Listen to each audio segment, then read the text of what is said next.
선생님 여러분 안녕하세요. 권 교수의 해피 사교. 2024학년도 우리 임용시험 일반사회의 사회과 교육론 해설 강의를 시작하도록 하겠습니다. 자, 이 강의는 과연 내가 작성한 그 답이 정말 정확하게 맞는지를 궁금해 하셔서 확인하기 위해서 듣는 올해의 그러니까 2024학년도 시험을 임용시험에 응시한 선생님들도 이 강의를 보실 수 있고요. 이번 24학년도 임용시험에 응시하지는 않았고 25학년도에 응시할 생각이 있는 또는 임용 한번 해볼까? 준비 한번 해볼까? 아직 확정은 못했지만 그러려면 어떻게 이제 출제가 되었는지 가장 가까운 그 기출 문제를 한번 봐야지 하시는 또 그런 선생님들도 계실 거라고 봅니다. 저는 일단은 이번에 응시를 하신 선생님들을 기준으로 말씀을 드리도록 하겠습니다. 자, 여러분 고생 많이 하셨고요. 정말 고생 많이 하셨습니다. 근데 이제 사회과 교육론은 우리 다 보셨지만 나올 것들이 나왔습니다. 그죠? 특히나 그러니까 7문제, 23문제 중에서 이제 7문제가 나왔고요. A에서 2문제, 그리고 B에서 5문제, 이렇게, 특히나 B에서는 5문제가 막 이어서 이렇게 나와가지고, 뭐지? 이런 느낌도 좀 들었습니다. 근데 이제 꼼꼼하게 읽다 보니까 늘 우리가 보던 그런 내용들이었고요. 그것이 이제 어떻게 제시되느냐는 다양한 어떤 방법으로 제시될 수 있습니다.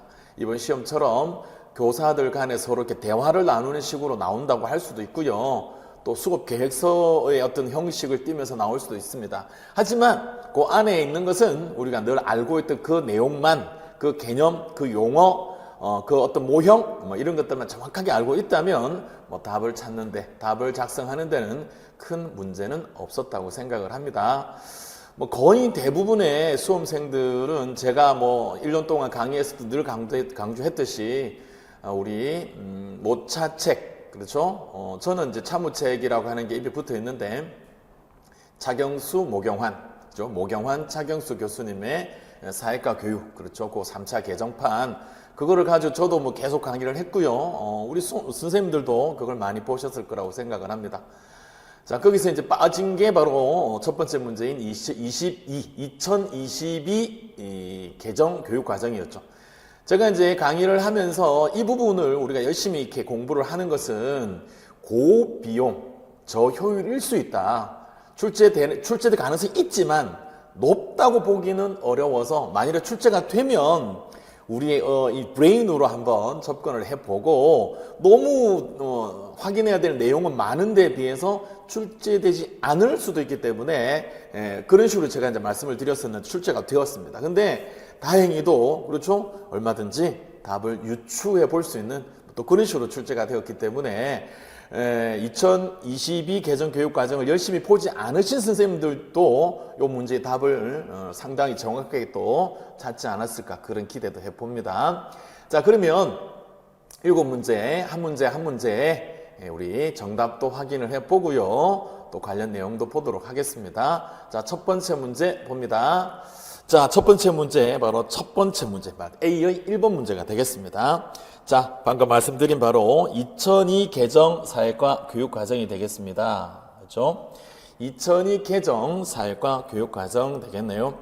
자, 사회과 교육 과정은 늘 나오는데요. 교수 요목기부터 해서 1차부터 7차까지 그리고 2007 개정, 2009 개정, 그리고 2015 개정, 그리고 2022 개정 이렇게 되어 있습니다. 각각이 다 중요하다고 볼 수는 없고요. 우리가 중요하다라고 하는 그 기준은 근거는 얼마만큼 자주 출제가 되었느냐 또는 출제할 거리, 그죠? 이게 많으냐, 그렇죠? 요건데 다 중요하다고 보기엔 어렵고 몇 개가 또 중요한 게 있었는데 기존에 나왔던 것은 나오지 않았고 이번에 새롭게 2022 개정에서 나왔습니다. 자, 그런데 제가 말씀드렸듯이 2022 개정 꼼꼼하게 보지 않았는데 그러면 안 돼요. 절대로 그러면 안 됩니다. 이것은 수능도 마찬가지고 우리 임용도 마찬가지고 어떤 시험도 마찬가지고 처음 어떤 문제가 출제되잖아요. 그럴 때는 반드시 그 제시문 안에, 그게 소스잖아요. 거기 안에서 그 답을 찾을 수 있는 것을 많이 준다라고 생각을 하시면 돼요. 처음이기 때문에. 왜? 늘 나오는 거면은 당연히 어떤 수험생들이든 어떤 교수님들이든 늘 나오던 것을 얼마나 강조해서 가르치고 또 얼마나 강조해서 공부를 하겠어요. 열심히 공부를 하겠어요. 그러니까 아주 어렵게 물어보거나 그 주어진 자료하고는 상당히 거리가 있는 걸 물어봐도 답을 쓴다고요. 근데 처음 나오는 것을 그렇게 출제를 하면 거의 다 틀려버리거든요. 그러니까 이거는 그 변별도에 별 차이가 없는 거예요. 변별도에 어떤 의미가 없는 거예요. 왜? 많이 틀려버리니까. 그래서 뭐 적당히 맞추는 사람도 있고 적당히 틀린 사람도 있어야 되는데 처음으로 출제한 문제를 그 제시된 내용에서 뭐 어떤 소스를 찾아낼 수 없는 문제를 출제를 했다.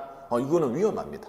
그를 어떤 출제자도 그런 식으로 출제를 안 한다는 거. 이것은 이 문제뿐만이 아니라 여러분들이 앞으로 인생을 살아가면서 어떤 상황에서도 거기에 누군가가 우연히 일어나는 거 말고요. 누군가가 의도를 가지고 나에게 어떤 문제를 준다면 그것이 최초의 문제일 경우에는 거기 안에 답이 있다라는 생각을 하시면 좋습니다. 자, 볼게요. 자, 2025년부터 중등학교급에서 순차적으로 적용되기 시작하는 2022 개정 교육과정에 대해서 이야기해 볼까요? 자, 선생님들끼리 이제 대화를 나누고 계시네요. 훌륭한 선생님들이십니다. 저는 사회과 교사로서 다양한 선택 과목의 변화에 관심이 많습니다. 그렇죠? 교육 과정이 이렇게 달라지는 것은 결국에는 그 내용도 내용이지만 교과서예요. 교과서는 결국 교과목이죠.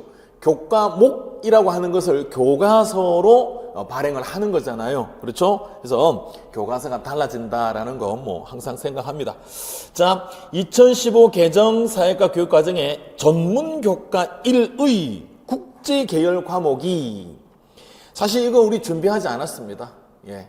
전문교과까지는 물론 우리 선생님들 중에서는 꼼꼼하게 준비하신 분들은 2015 개정 사회과 교육과정의 전문교과 1의 과목에 어떤 것들이 있는지도 암기하신 분들도 계실 수 있겠지만 저는 제가 강의를 하면서 계속 이야기를 했습니다. 그거는 너무했다. 그거는 너무했다. 뭐 일반 선택이라든지 뭐 또는 심화 선택 또는 진로 선택 이 정도는 모르겠지만 뭐 전문 1 뭐 이런 식으로까지 물어보는 것은 좀 그렇다. 그래서 그거는 우리가 그냥 과감하게 패스 오버 하자. 뭐 이런 식으로도 이야기를 했었습니다. 자, 국제계열 과목이 보통교과로 편입된 점. 자, 보통교과로 편입된 점이 인상적이었습니다. 정말 훌륭하신 선생님들이세요. 이렇게 이제 선생님들끼리 대화 나눌 일은 여러분들이 이제 현장에 가시면 물론 지금 기간제 선생님도 계실 수 있겠지만 거의 정말 어떤 상상 속에서 있을 수 있는 그런 대화이고 실제 선생님들 간에 이런 교육 과정 이런 걸 가지고 대화를 하는 것은 사실 확인하기는 쉽지가 않습니다.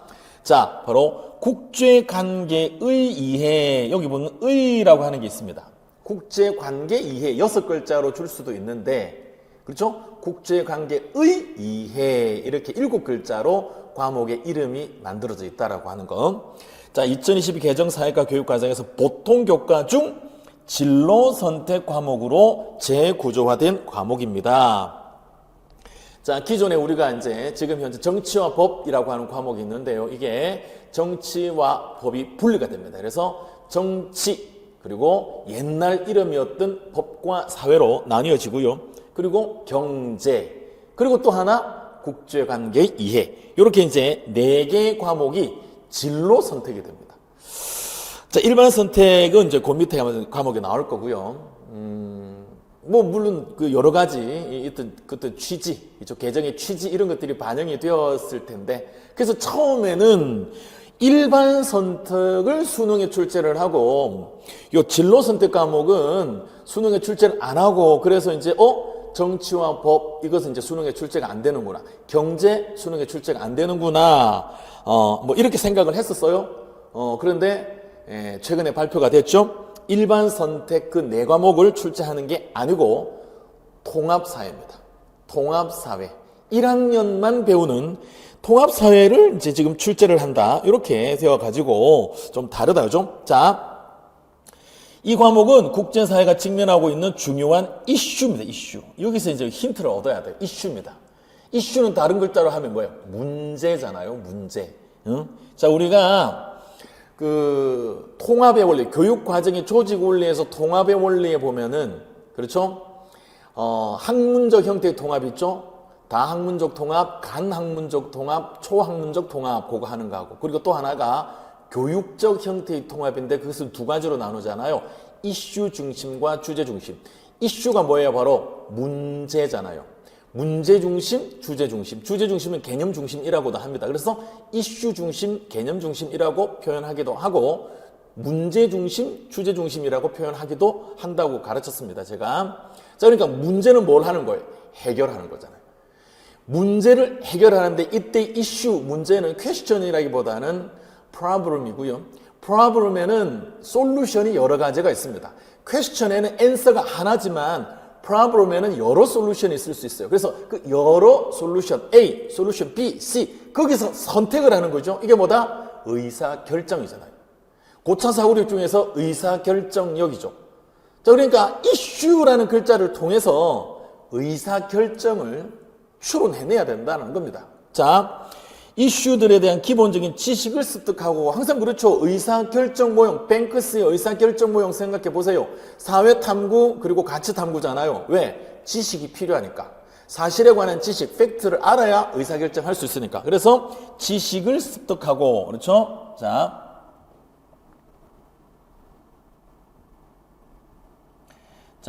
지식을 습득하고 각각의 이슈들의 합리적인 의사결정을 행함으로써 책임감 있는 세계 시민으로 살아갈 수 있는 역량의 함양을 추구한다라고 되어 있습니다. 자, 일반 사회 영역의 일반 선택 과목은 4가지입니다.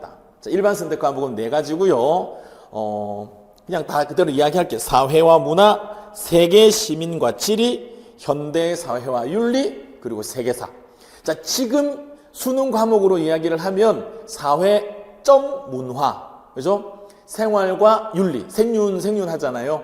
그리고 세계사, 그리고 세계지리. 이 4개 과목이 이제 이름이 달라지는 거예요.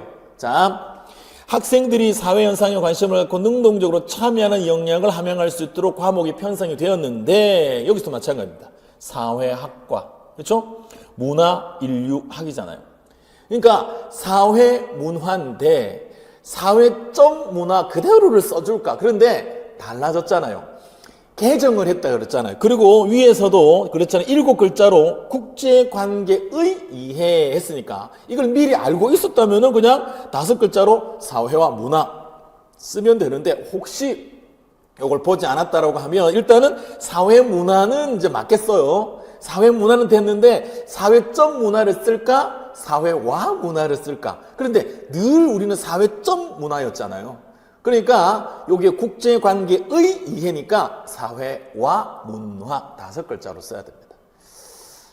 이거는 사실 뭐 추론 능력도 뛰어나야 하고요. 또 어떤 적응력이나 융통성도 있어야 되는데 맞추신 선생님들도 있으실 거고 미리 공부를 많이 해서 암기를 하고 있어서 바로 맞추신 선생님들도 있을 거고 방금 제가 말씀드린 것까지 오기는 왔는데 그냥 4글자로 사회점 문화 쓰신 분도 있을 수 있고 근데 개정이 됐는데 그래도 어쨌든 일반 사회에서 대표 과목이 사회문화인데 그래서 사회와 문화 쓰신 분도 있을 거라고 생각합니다. 아예 뭐 못 쓰신 분도 있을 수 있겠죠. 자, 다음으로 A의 5번 문제로 가보도록 하겠습니다. 아주 긴 문제입니다. 그죠?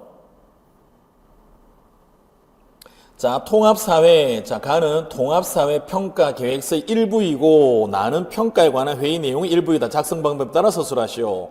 통합사회는 2015 개정 교육과정이죠. 공통사회는 6차 교육과정입니다. 그러니까 공통사회와 통합사회를 구분하자 기출이고요. 이것도 많이 강조를 했고요. 여기서 그거를 묻지는 않았습니다. 자, 여기에 성취 기준을 자세하게 이렇게 진술문의 형태로 쓰기 시작한 것은 7차 교육과정 때부터고요. 여기에 나오는 이게 바로 코드지요, 코드? 그러니까 10, 고등학교 1학년입니다. 10, 11, 12. 11이 고등학교 2학년, 12가 고등학교 3학년이 되는 거고요. 통사가 통합사회. 앞에 나오는 것이 대단원, 뒤에 나오는 것이 중단원. 그래서 코드를 도입한 것도 2015 개정 교육과정의 특징으로 우리가 많이 준비를 했습니다. 자, 학습 목표는 보통 두 가지로 그렇죠? 인지적 영역과 정의적 영역인데 여기 지식과 기능, 요게 이제 인지적 기능으로 본다면 가치와 태도는 정의적 기능, 정의적 목표가 됩니다. 그렇죠? 근데 여기서 이제 결정적으로 중요한 게 뭐 여기 이해를 하고 뭐 분석을 하는 거 뭐 인지적인 부분 됩니다. 그렇죠? 근데 요게 협력하는 거. 누가 협력을 해요? 자기가. 자기가 다른 사람과 협력하는 거. 성찰은 누가 하는 거예요? 자기가 하는 거잖아요. 그죠? 자기가 하는 거예요. 정의적 영역의 평가는 누가 한다? 자기가 하는 거예요. 인지적 영역의 평가는 누가 해요? 선생님이 하시네요. 그러면 선생님이 평가를 할 수 있도록 뭘 작성을 한다? 크게 이야기하면 논술문 작성인데 거기 안에 보면 연구보고서라든지 포트폴리오 이런 것들이 있죠.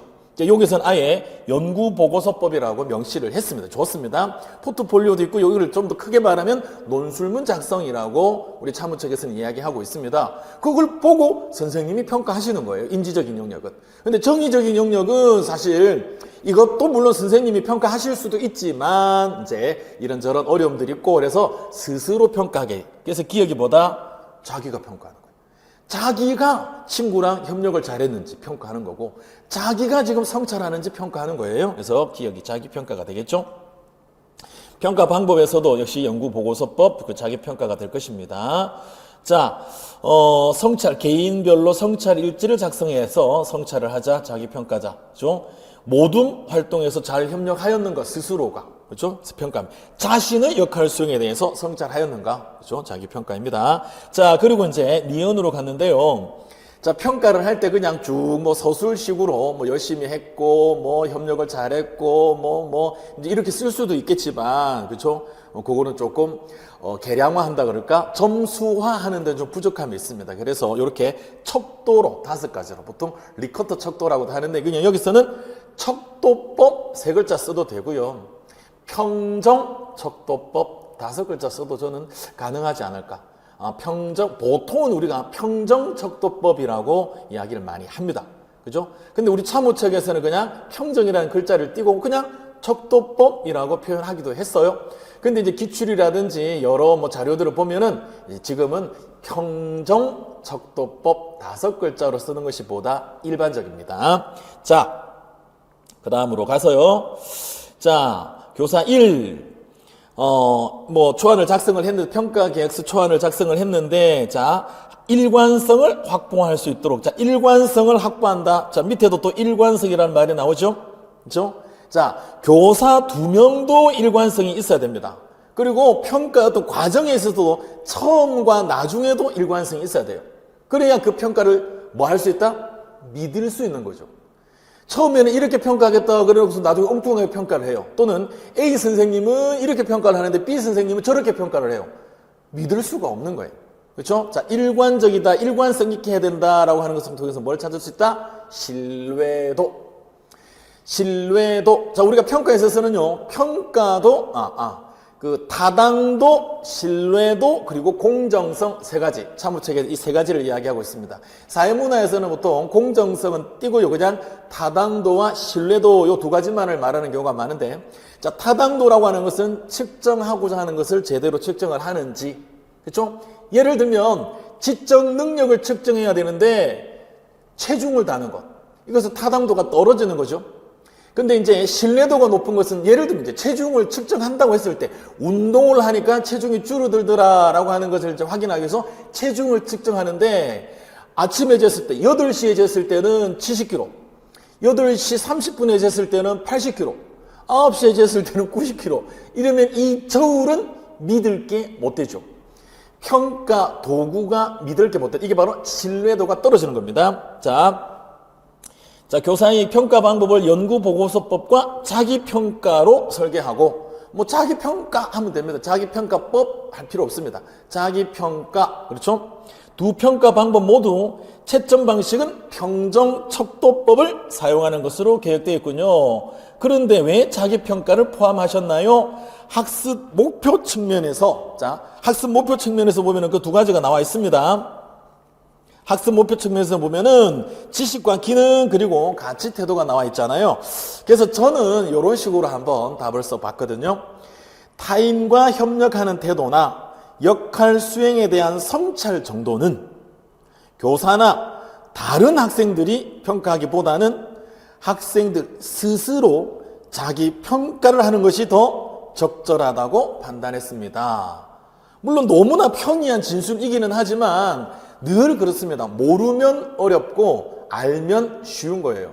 그러니까 막상 듣고 보니까 너무 당연하잖아요. 너무 당연하게 그냥 쓰면 되는 거예요. 뭘 좀 어렵게 좀 더 있어 보이게 그렇게 좀 써야 되지 않을까? 그렇게 할 수도 있겠지만 저는 왜 자기평가를 이야기를 해요? 인지적 영역과 정의적 영역을 구분하자라는 거예요. 그러니까 인지적인 영역은 상당히 객관성이 높기 때문에 교사가 그 연구 보고서를 보고 판단을 할 수 있습니다. 평가를 할 수 있습니다. 그러니까 할 수 있다라고 평가하기가 용이합니다. 그러나 정의적 영역의 평가는 그렇죠. 교사가 선생님이 이렇게 제대로 평가하는 것에 좀 어려움이 있죠. 그래서 자기 평가를 도입한 거잖아요. 그러니까 그 교육 목표에서 정의적 영역의 정의적인 목표를 이렇게 언급을 해서 그것은 선생님이나 다른 친구들이 평가하는 것보다는 스스로 자기 평가하는 것이 더 적절하다. 뭐 이런 식으로 쓰면 되죠.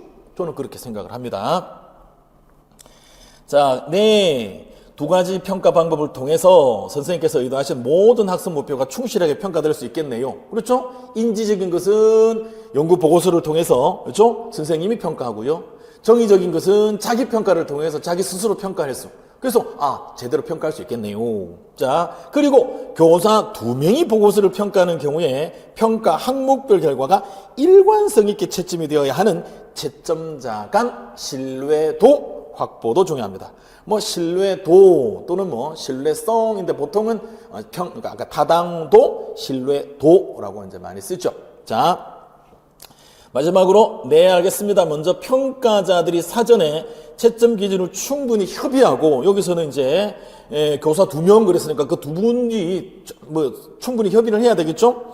그리고 평가 후에 점수 차이가 나는 항목은 재채점하는 방식을 검토해보도록. 그러니까 충분히 안 했으니까 그럴 수도 있겠네요. 어쨌든 협의를 해서 채점을 했는데 예를 들면 이제 A 교사는 뭐 90점을 줬어요. 근데 B 교사는 한 40점을 준 거예요. 차이가 너무 나잖아요.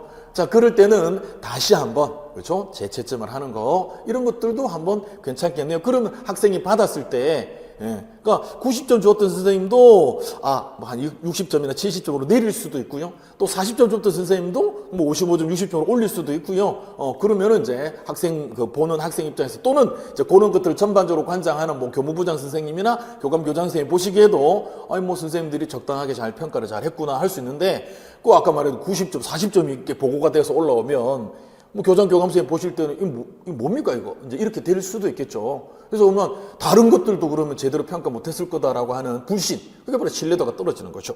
자, 다음으로 B의 2번 문제로 가겠습니다.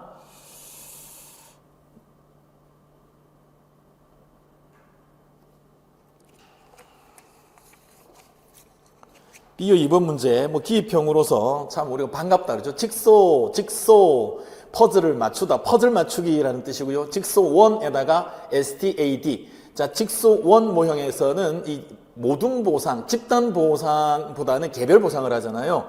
근데 이제 STAD죠. STAD 학생 집단, 자, 학생 집단 성취 모형이라고 하는, 자, 학생 집단 성취 모형이라고 하는 STAD하고 직소 1하고를 합쳐서 직소 2가 나왔다. 왜 그러면 직소 1만 있는 게 아니고 직소 2를 했느냐? 모둠 보상, 집단 보상 때문에 그렇습니다. 자, 다음 주에 사회 문제 탐구 그랬어요. 자, 사회 문제 탐구 과목은요, 융합 선택 과목입니다. 2022 개정 사회과 교육 과정에서 융합 선택 과목에 사회문제 탐구라고 하는 게 있습니다. 사회문제 탐구의 학교 폭력 단원에 대해서 수업하는데, 자, 어떤 수업 모형을 적용할 낀가요? 저는 협동학습이죠. 자, 협동학습 모형. 자, 이 학습 모형도 사회과의 수업 모형도 인지적 수업 모형이 있고요. 정의적 수업 모형이 있고요. 그 둘을 합친 종합적 수업 모형이 있는데 이 협동학습은 바로 종합적 수업 모형입니다. 그렇죠? 그러니까 인지적인 부분도 학습을 하는 거고 협동을 하면 우리 그 앞에 문제에서도 있었잖아요. 다른 친구와 협동을 잘 했는가, 협력을 잘 했는가, 그게 뭐예요? 정의적 목표잖아요. 그러니까 그 둘을 동시에 추구할 수 있는, 향상시킬 수 있는 게 바로 협동학습 종합 모형입니다. 자, 직소2네요. 자, 직소2. 다시 말하자면 직소1 플러스 STAD. 자, 직소1은요, 말 그대로 협동해서 학습을 하는 겁니다. 하지만 개별 보상을 했어요. 자, 그러다 보니까 정작 협동이 잘 이루어지지 않는 부분이 있는 거예요. 자, 그래서 STAD는 학생 집단 성취 모형이니까, 그거는 이제 모든 보상, 집단 보상을 하는 거거든요. 그래서 그걸 합친 겁니다.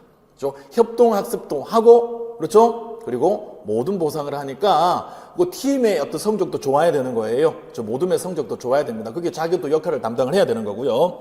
자, 학생들에게 모둠별 활동을 통해서 서로 협력하면서 의사소통 역량을 함양하는 기회를 주고 싶습니다. 그렇군요. 자, 직소2는 직소1과 달리 마지막 단계에서 학습 결과에 대해서 자, 모든 보상을 한다는 점에서 여러 가지 교육적 효과를 기대할 수 있어요. 그래서 모든 보상이라는 말이 위에 나와 있잖아요. 그렇죠? 모둠별 활동. 그래서 모둠이라는 글자가 위에 있는데 밑에 또 모둠 보상이라고 쓰면 이게 좀 그런 거 아닐까? 뭐 걱정할 수 있고요. 또 어떤 교수님들은 강의를 하실 때, 가르치실 때 모둠이 위에 있는데 밑에 그대로 그 칸에다가 모둠이라고 쓰는 것은 적절치 못하다. 그러니까 그 모둠이라는 말과 같은 의미, 비슷한 의미를 갖지만 다른 용어를 쓰는 게 좋다. 뭐 이래서 집단 보상이라고 가르치실 수도 있고 또 그렇게 주장하실 수도 있습니다. 그런데 집단이라는 그 말을 우리말이 모둠이잖아요. 영어로는 팀이잖아요. 그러니까 이게 중요한 것은 모둠어를 쓸 거냐, 집단이라고 쓸 거냐, 또는 팀이라고 쓸 거냐, 그것은 중요한 게 아니라는 거예요. 그러니까 개별 보상이 아니고 그 팀에 대해서 보상을, 집단에 대해서 보상을 하는 거다. 그래서 모둠 보상이라고 해도 되겠습니다. 저는 뭐 집단 보상 또는 모둠 보상 해도 되겠습니다. 근데 이제 그게 전체 집단이 아니고 어쨌든 그 집단 하나하나는 또 소집단이라고 말하기도 하거든요. 그래서 뭐 소집단 보상. 근데 굳이 소를 붙일 필요까지는 없겠습니다. 자, 네, 직소2의 모든 보상을 위해서 먼저 교사가 과거 퀴즈에서 각 학생이 받은 기본 점수와 현재의 퀴즈 점수를 비교하여, 자, 현재의 점수를 비교하여 각 학생의 향상 점수가 되죠. 왜냐하면 기존의 점수에, 자, 기본 점수가 어떤 학생은 솔직히 공부를 좀 열심히 안 했어요. 좀 방황을 하고 그래서 30점이고 어떤 학생은 70점이에요. 뭐 처음부터 40점이 차이가 나잖아요.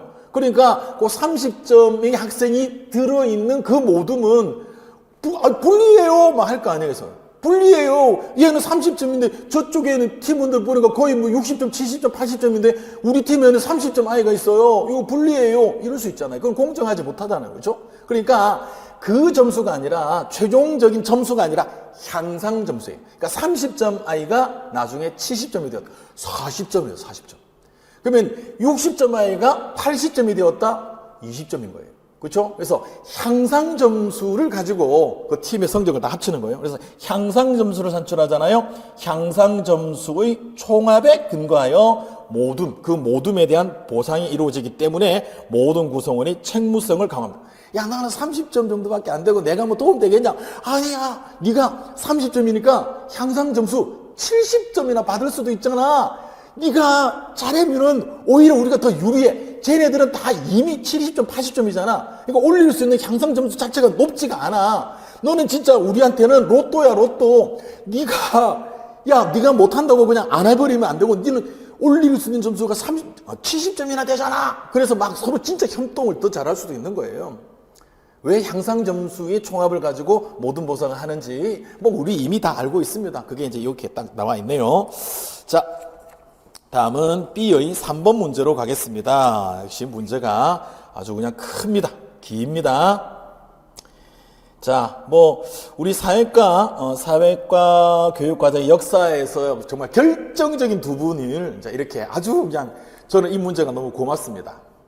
결정적인 두 분을 이렇게 이제 제시를 하면서 문제를 출제를 했는데요. 출제위원들 칭찬드립니다. 네, 잘했습니다. 자, 칭찬합니다.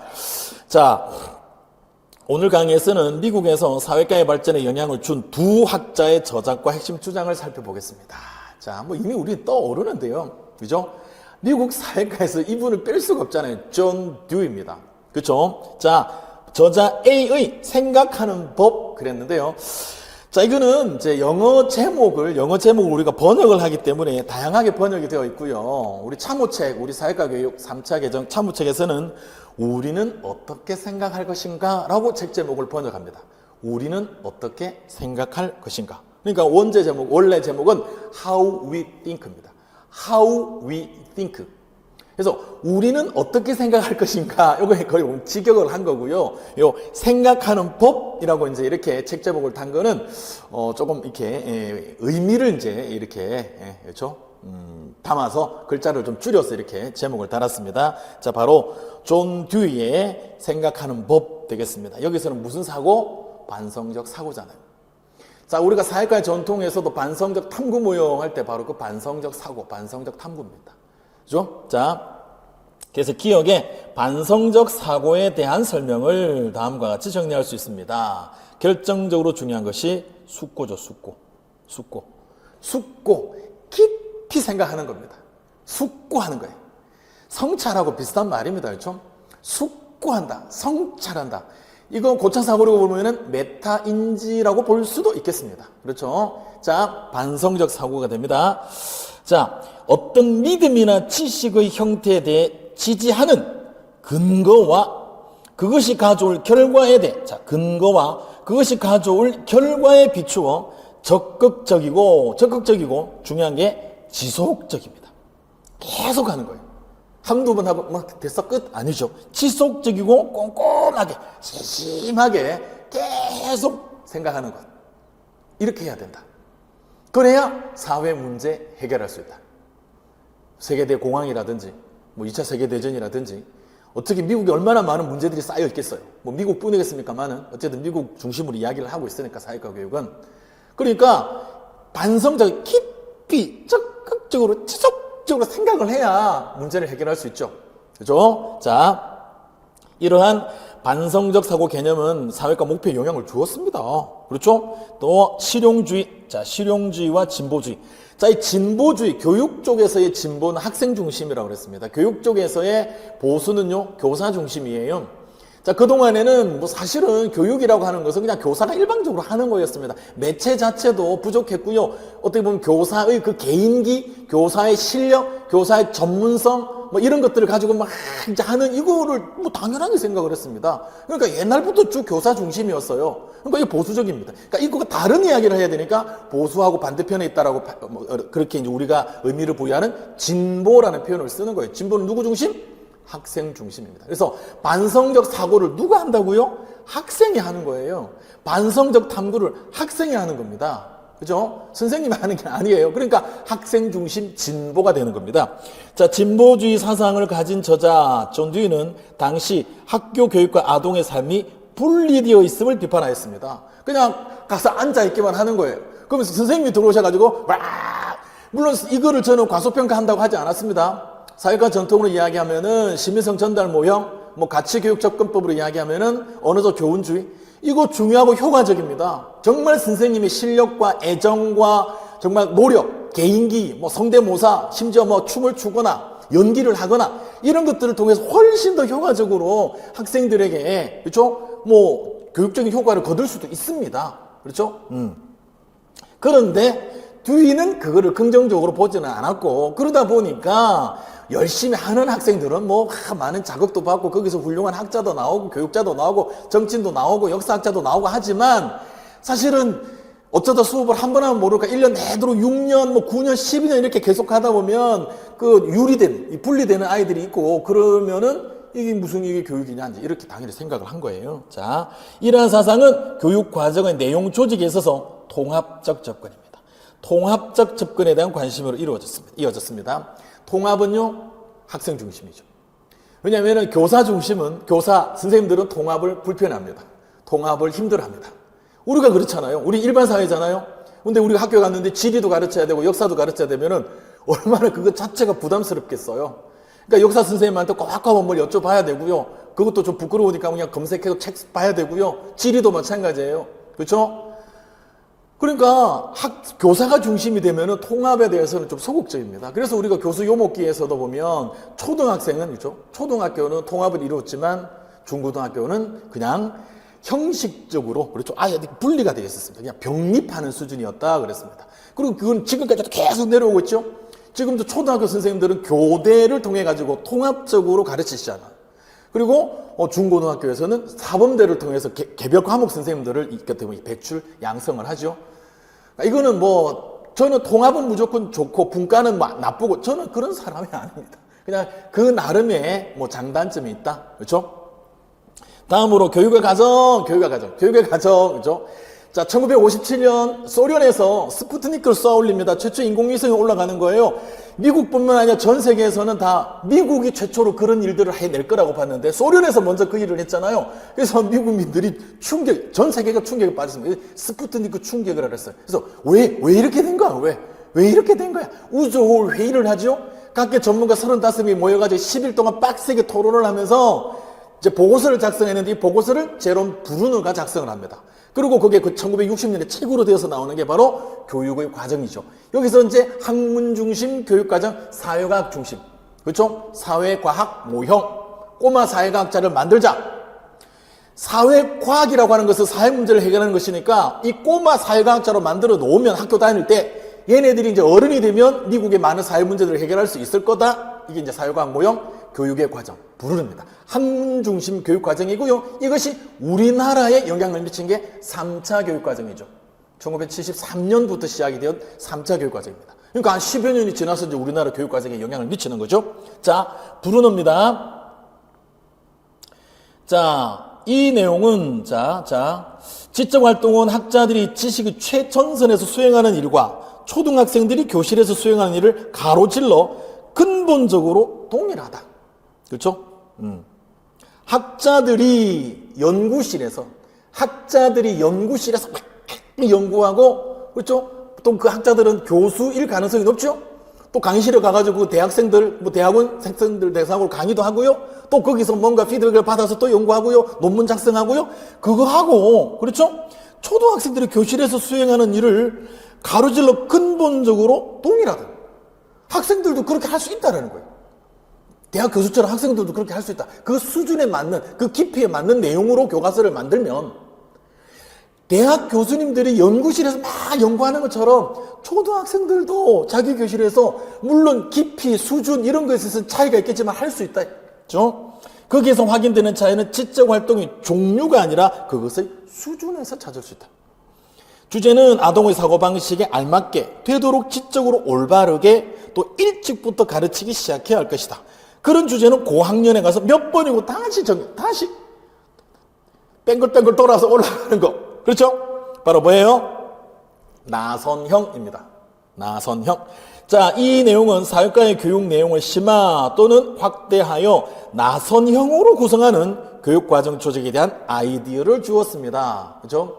나선형인데 결국 계속 돌아가려면은, 그렇죠? 한 과목만 가르치기는 어렵다. 여러 과목에서 비슷한 내용, 공통된 내용, 공통된 주제. 그래서 보통 나선형 학제적 개념 교육과정 이렇게 길게 이야기하기도 합니다. 근데 여기서는 그냥 나선형으로 구성하는, 이렇게 하는 게 적절하겠죠? 자, 이처럼 두 저자는 학교 교육 계획에 기여하였고 교과에서 무엇을 중심으로 가르쳐야 하는가에 대한 논의를 촉발하였습니다. 자, 이러한 논의에 따라서 디귿 교육과정의 내용 선정 측면에서 차이가 나타났습니다. 작성 방법 두 번째인데요. 저는 이렇게 답을 작성을 해봤습니다.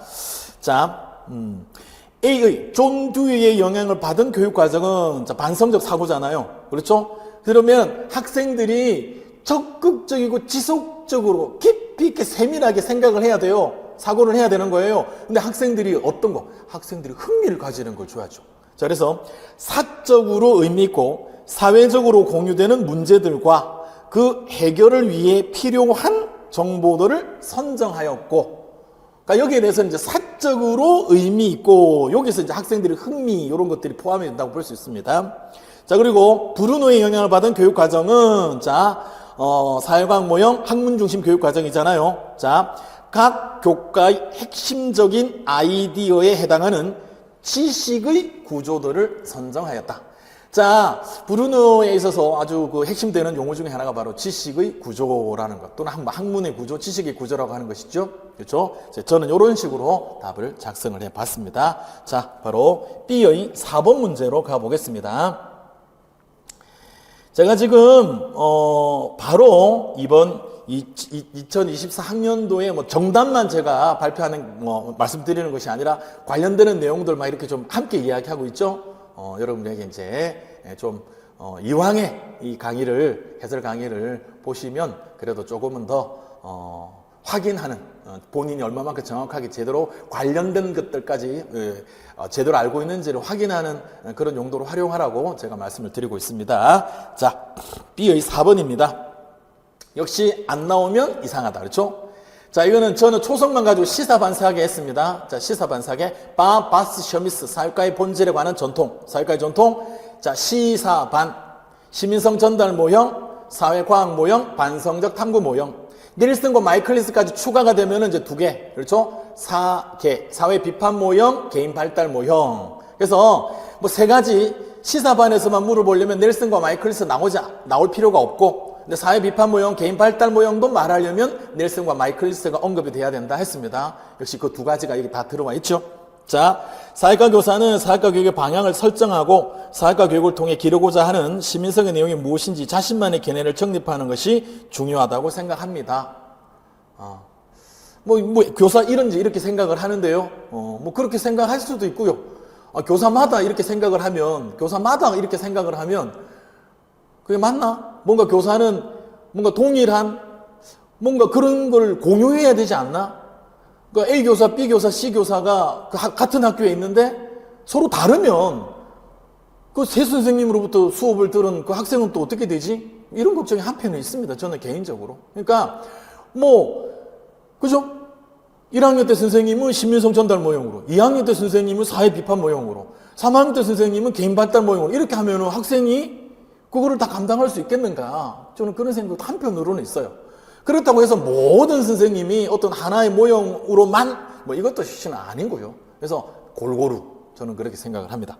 자, 역사적으로 사회과 교육자들은 이에 대한 다양한 견해를 가지고 있었습니다. 닐슨과 마이클리스는 여기서는 그냥 한 글자로 했네요. 이것도 이거 2글자로 바아라고 쓸 때도 많았습니다. 최근에는 바아 2글자로 많이 썼는데요. 또 이번에는 한 글자로 그냥 바라고만 썼네요. 자, 바스 셔미스가 제시한 사회교육의 범주 3가지, 시사, 반. 그렇죠? 거기에다가 2가지를 추가하여 4개. 그래서 5개. 시사, 반, 4개. 자, 저는 이 중 기억 모형을 지지하기 때문에 수업 시간에 우리나라의 전통 문화. 그렇죠? 전통 2글자잖아요. 이 전통 2글자는 4글자로 쓰시오 그러면 문화유산입니다. 전달합니다. 그렇죠? 자, 저는 교사가 강조하여 다루고 있습니다. 그렇죠? 이러한 수업을 통해서 통합된 사회를 유지하는 것이 사회과 수업의 중요한 목표라고 생각합니다. 자, 기억은 바로 시민성 전달 모형 됩니다. 시민성 전달 모형 되겠죠?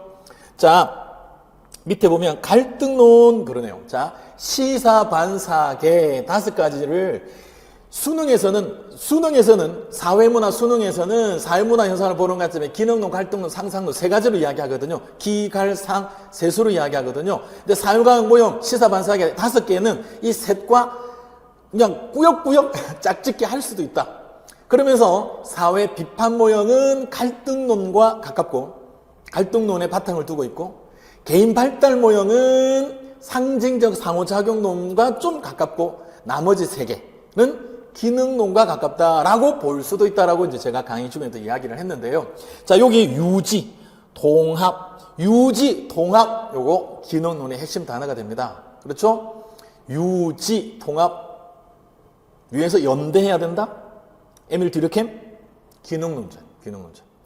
자, 솔직히 초기 사회학자들은 대부분 다 기능론자입니다. 이 마르크스 등장 이후에 그렇죠? 그냥 갈등론이 좀 이렇게 나오지만은 자, 저는 5가지 범주 중에서 니은 모형을 지지합니다. 성차별, 계층차별, 인종차별, 그렇죠? 뭐 지역차별, 학력차별,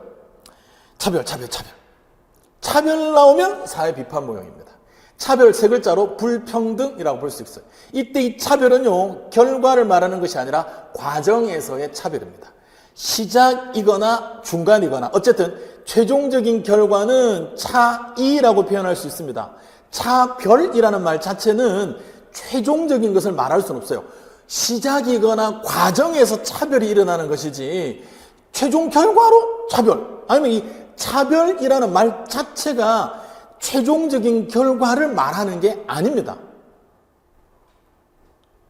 최종적으로는요, 그냥 차이인 거예요. 근데 그 차이에서 시작이나 중간에서 차별이 있다라고 보는 게, 그러니까 불공정한 차별이 있다라고 보는 게 갈등론이고요. 시작이나 과정에서는 공정했다. 합리적이었다. 객관적이었다. 그런데 누가 더 열심히 하거나 누가 더 능력이 뛰어나서 결과적으로 차이는 발생했다. 이게 기능론이죠.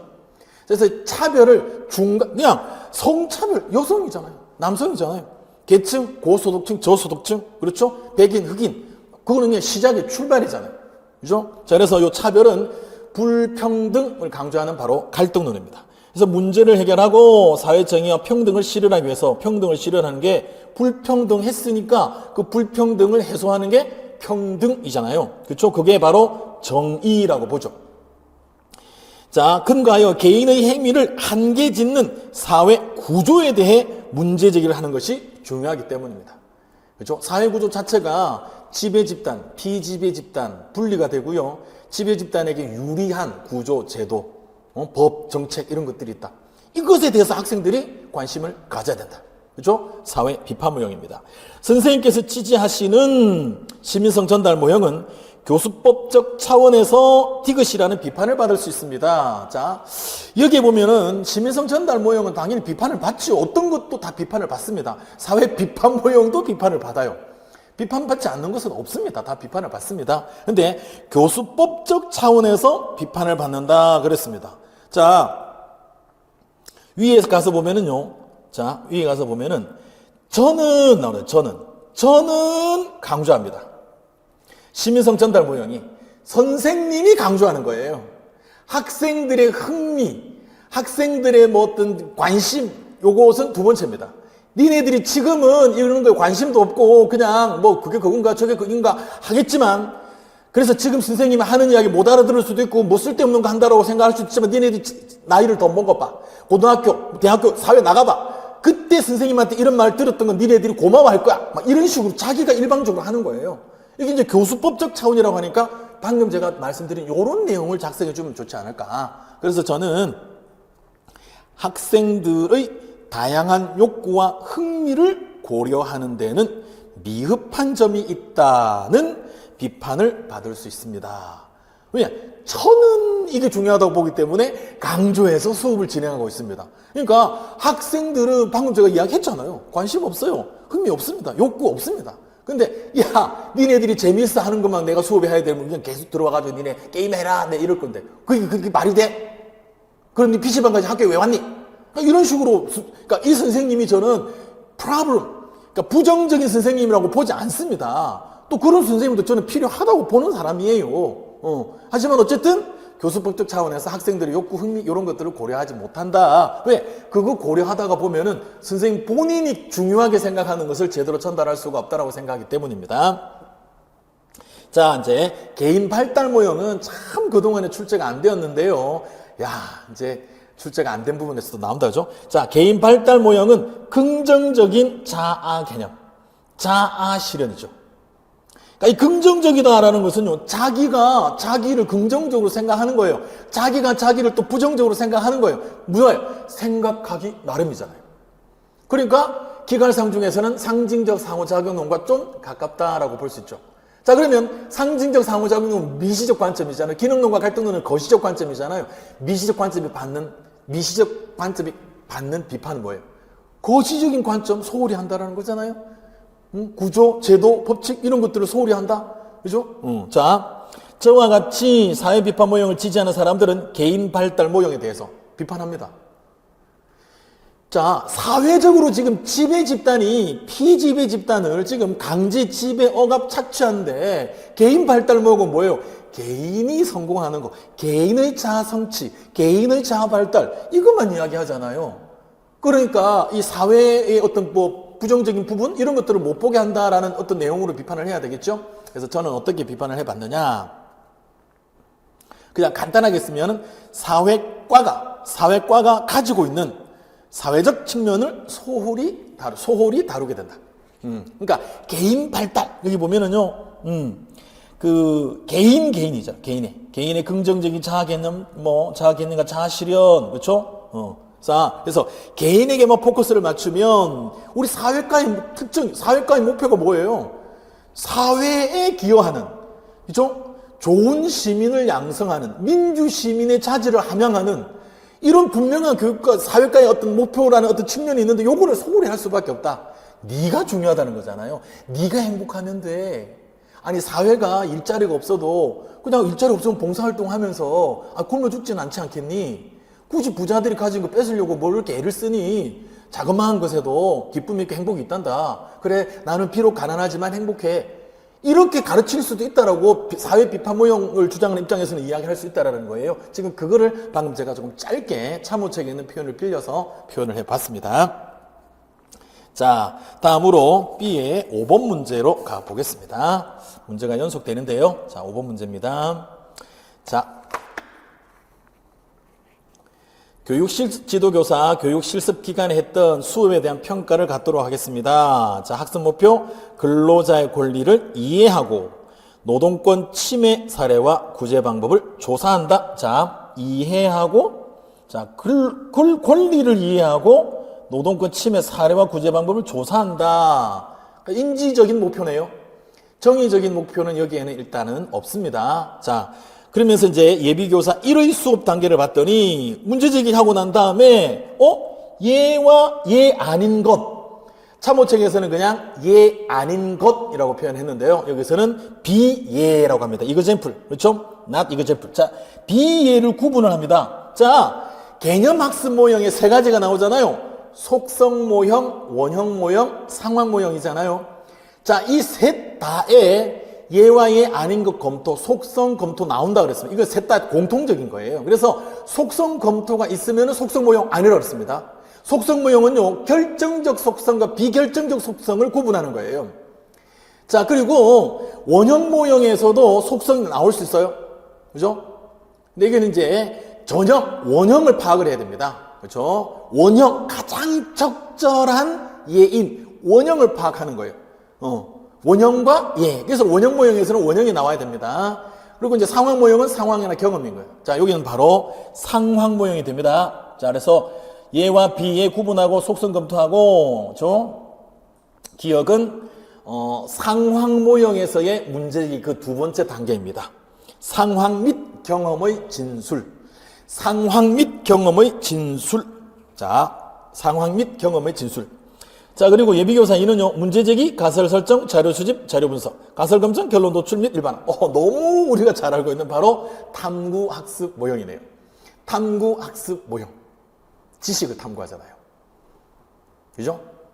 사회 탐구, 지식을 탐구하는 거죠. 인지적 수업 모형입니다. 브루너의 탐구 학습 모형이 돼요. 자, 여기에 뱅크스가 가치교육을 강조했습니다. 그래서 가치 모형을 생각해 봤더니 어차피 가치라고 하는 것은 의사를 결정하는 건데 지식이 있어야 되겠다. 그래서 이 브루노의 탐구 학습 모형하고 자기의 가치 탐구 모형을 합치잖아요. 그래서 그냥 뱅크스의 의사 결정 모형이 되죠. 자, 확인했습니다. 자, 개념 학습 모형에서의 그죠? 상황 모형 그리고 탐구 학습 모형 두 가지 확인을 했습니다. 자, 예비교사 1저는 학생들이 근로자의 권리라는 개념을 명확하게 이해하는 것이 중요하다고 생각하여 개념 학습 모형을 적용했습니다. 세 가지, 속성 모형, 원형 모형, 상황 모형. 자, 그 중에서도, 그렇죠? 개념학습 모형의 단계 중 상황 및 경험의 진수를 중요하게 생각한 이유가 있나요? 상황 모형을 선택한 이유가 있나요? 자, 학생들이 근로자가 노동을 함에 있어서 자유롭지 못했던 역사를 파악을 하고 인간의 존엄성을 침해받지 않는 근로조건을 보장받기 위해서 노력해온 과정을 이해할 때 역사와 과정입니다. 경험이잖아요. 상황으로 볼 수 있잖아요. 그렇죠? 그래야 좀 더 잘 이해할 수 있을 것이다. 그냥 추상적인 개념을 쭉 이렇게 나열하는 것보다는 뭐 어떤 과정을 거쳐가지고 우리가 이렇게 역사가 이렇게 이루어져 왔는데 이때 근로자들이 그냥 일은 열심히 하는데 저임금, 강제노동 뭐 이런 상황에서 그들의 권리, 뭐 우리나라 전태일열사 막 이렇게 이야기를 하면 학생들이 그렇구나 할 수 있겠다라고 지금 예비교사 1이 생각을 한 겁니다. 자, 예비교사 2 저는 고차 사고력을 함양하기 위해서 사회과 수업 모형 중 탐구학습 모형을 적용했습니다. 자, 고차 사고력 하면 5가지. 고차 사고력 중에서 가장 기본적인 것 탐구력이잖아요. 탐의 창비매, 탐구력, 의사결정력, 그렇죠? 창의적 사고력, 비판적 사고력, 메타인지, 탐의 창비매 5가지. 자, 그 중에서 가장 대표적인 게 바로 탐구력이죠. 그래서 탐구학습 모형 됩니다. 자, 수업 과정에서 기억에 남는 일이 있었나요? 자, 학생들이 모둠 활동 중 잘못된 부분을 지도한 것이 기억에 남습니다. 어떤 모둠이 우리나라 성인 근로자예요. 성인 근로자의 노동권 침해 실태를 알아보자 했습니다. 뭐 연구 주제일 수도 있고요. 또 그런 식으로 뭐 가설을 설정했을 수도 있겠죠. 자, 모든 구성원들은 아르바이트 경험 있는 같은 학교 친구들을 대상으로, 그죠? 성인 근로자 해놓고서는 알바 경험이 있는 같은 학교 친구들에게 자료를 수집을 한 거예요. 자, 그래서 자료 수집 단계 문제가 있죠. 자, 학생들이 잘못 수행한 부분은 교수 학습 단계 중 어떤 절차에 해당하는지 자료 수집 단계입니다. 자, 잘못된 이유는 무엇인지 구체적으로 설명해 보세요. 자, 제가 생각하는 답 간단하게, 자, 표본의 대표성을 확보하지 못해 결론을 일반화할 수 없기 때문이다 라고 저는 써봤습니다. 자, 그냥 성인 근로자 해놓고서는요, 같은 학교 아르바이트 경험 있는 같은 학교 친구들로부터 자료를 수집했기 때문에 이것은, 그러니까 우리가 보통 그 대표성을 확보할 때는요, 그냥 모 집단, 연구 주제 또는 가설에 제시되었던 그 모 집단에서 다수를 무작위 추출을 하면 대표성을 확보했다라고 이제 봐주는데, 인정을 하는데, 지금은 아예 엉뚱한 집단에서 뽑아낸 거예요. 자, 그러니까 대표성을 확보하지 못했다, 그리고 일반화할 수가 없다, 이런 내용을 쓰면 적절할 거라고 생각을 합니다. 자, 사회과 경력 마지막 7번째 문제는 B의 6번 문제가 됩니다. 자, 이제 우리가 함께 읽은 책의 핵심 내용은 보이텔스바흐 합의.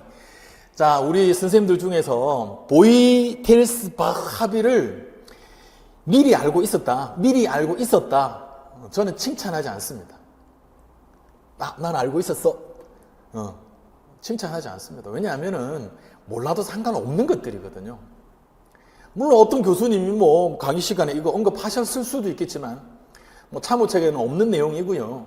왜 제가 이야기를 하느냐 하면 이런 것들에 대해서, 자, 보이텔스바흐 합의라는 게 2024학년도 시험에 출제가 되었어. 그럼 이제 이런 것들도 막 여기저기서 구해가지고 우리 미리 준비를 하고 있어야 돼? 아니라니까요. 처음 나온 거거든요.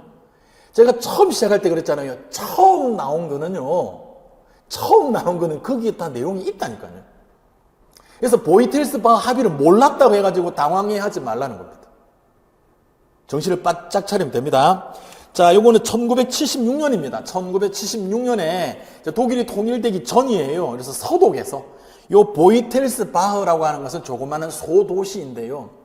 자, 우리가 논쟁 문제 수업을 어떻게 할 거냐에 대해서 보수 계열 또는 진보 계열, 보수 쪽과 진보 쪽의 이 정치 교육 학자들이 모여가지고 정치 수업을 어떻게 진행할 건가, 거기서 교사 역할은 뭐여야 하는가, 이제 이런 것들을 가지고 막 치열하게 논쟁을 해서 합의를 합니다. 정립을 한 그 교육 지침이 바로 보이텔스바흐 합의인데요. 3가지죠. 자, 여기서는 강압 금지의 원칙, 그리고 논쟁성의 원칙 나오는데, 하나 더가 정치적 행위 능력의 강화라고 하는 것. 그래서 강압 금지의 원칙, 논쟁성의 원칙입니다. 자, 강압, 그러니까 교사가 일방적으로 야, 이거는 이거야. 너는 이상한 소리를 하고 있어? 응? 어디서 뭘 배웠길래?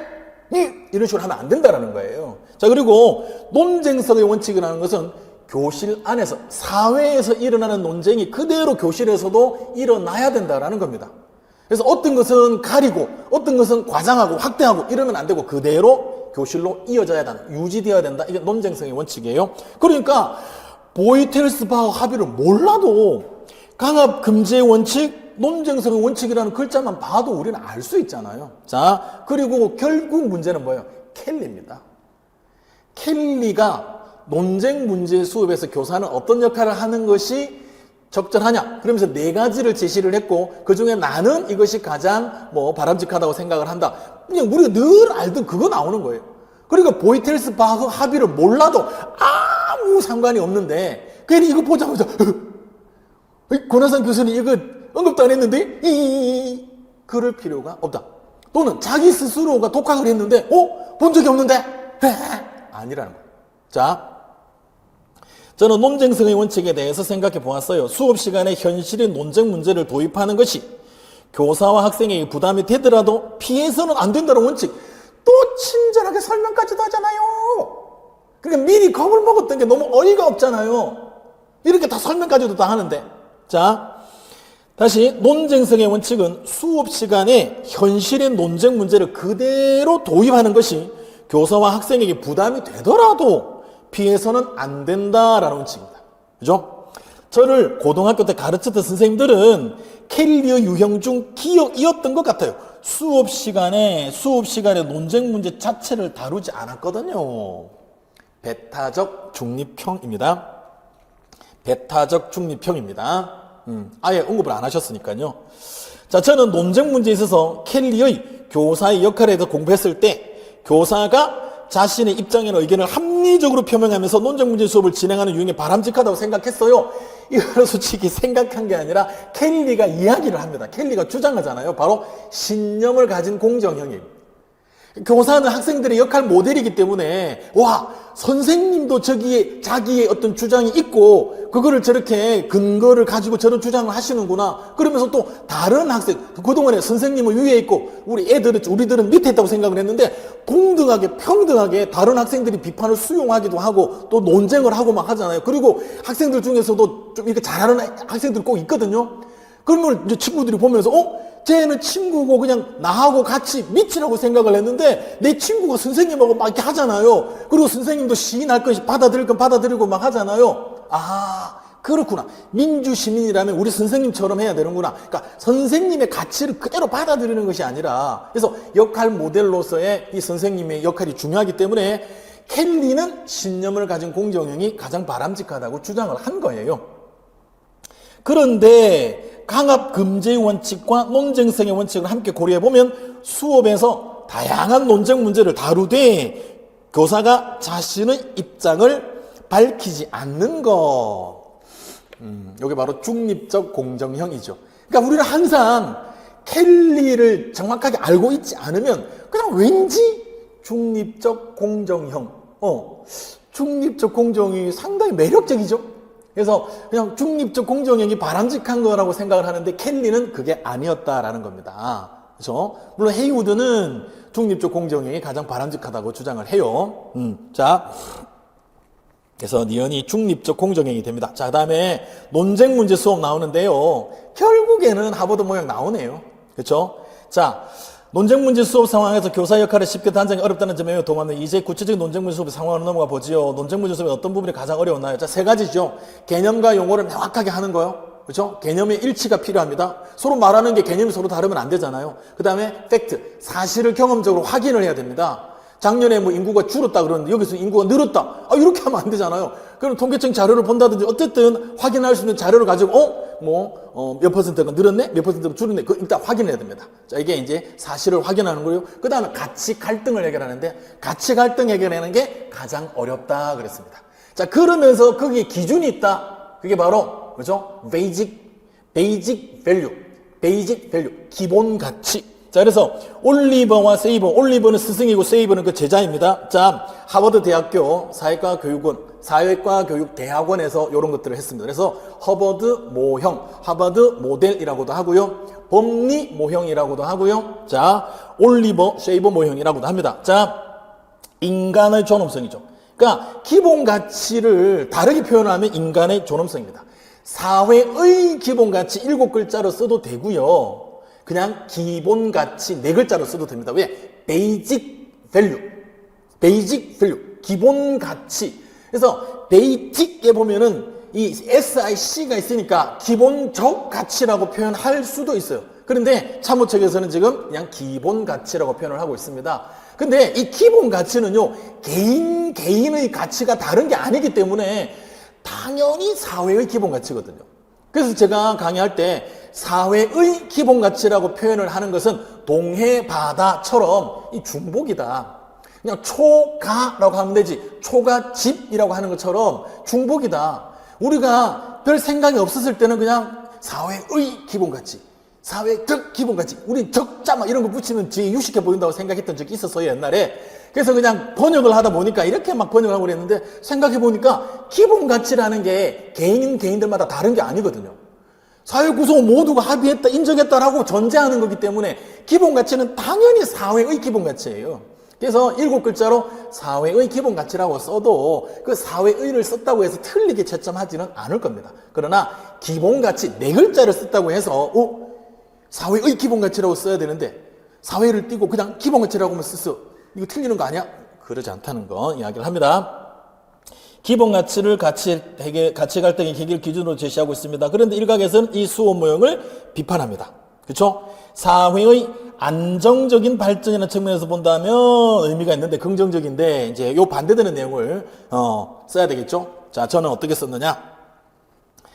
자본주의 체제를 옹호하기 위한 보수적인 모형이며 기본 가치를 무조건 옹호할 것이 아니라 그 자체가 비판과 대안, 모색의 대상이 되어야 한다. 왜? 그 기본 가치를 포함을 해서 서술하라 그랬으니까 기본 가치를 신성시할 게 아니라 기본 가치 그 자체도 이제 비판, 그렇죠? 비판과 대안 모색의 대상이 되어야 한다라는 식으로 쓰면 적절하지 않을까 생각을 합니다. 자, 이상으로 2024학년도 우리 일반사회 임용에서 사회과 교육론 7문제 해설을 마치도록 하겠습니다.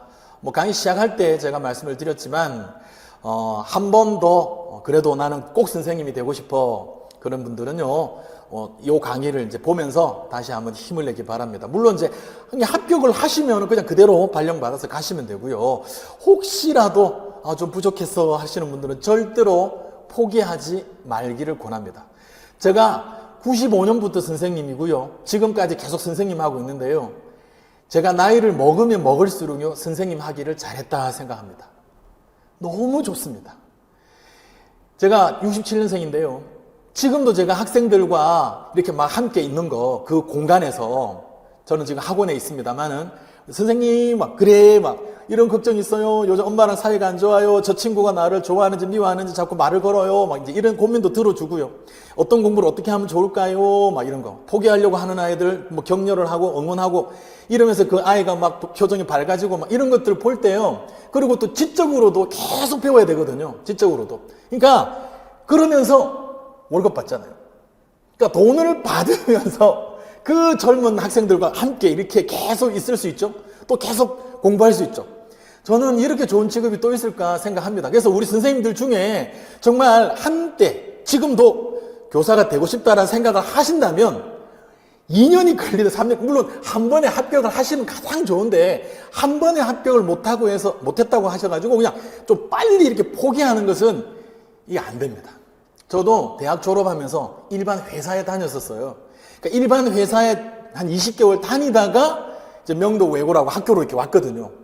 그때는 임용고시 임용교사를 제가 거치지 않고 바로 사립에서는 그냥 거기서 개별적으로 뽑아서 어쨌든 좋습니다. 그러니까 여러분도 이번에 합격을 하시면은 뭐 축하이고요. 혹시라도 좀 부족함이 있다면 더 채워서 더 완벽하게 그냥 뭐 내년이든 후년이든 처음 발령받아서 수업하자마자 처음으로 반 아이들 맞자 말자 그냥 최고의 오은영 선생님 저리 가라 할 정도의 그런 상담 전문가로서 아이들과 함께 하면 되고요. 얼마든지 멋지게 잘할 수 있습니다. 자, 축하드리고 또 용기를 갖기를 기대합니다. 격려합니다. 자, 이상으로 사회과 교육론 해설 강의를 마무리하도록 하겠습니다. 고맙습니다.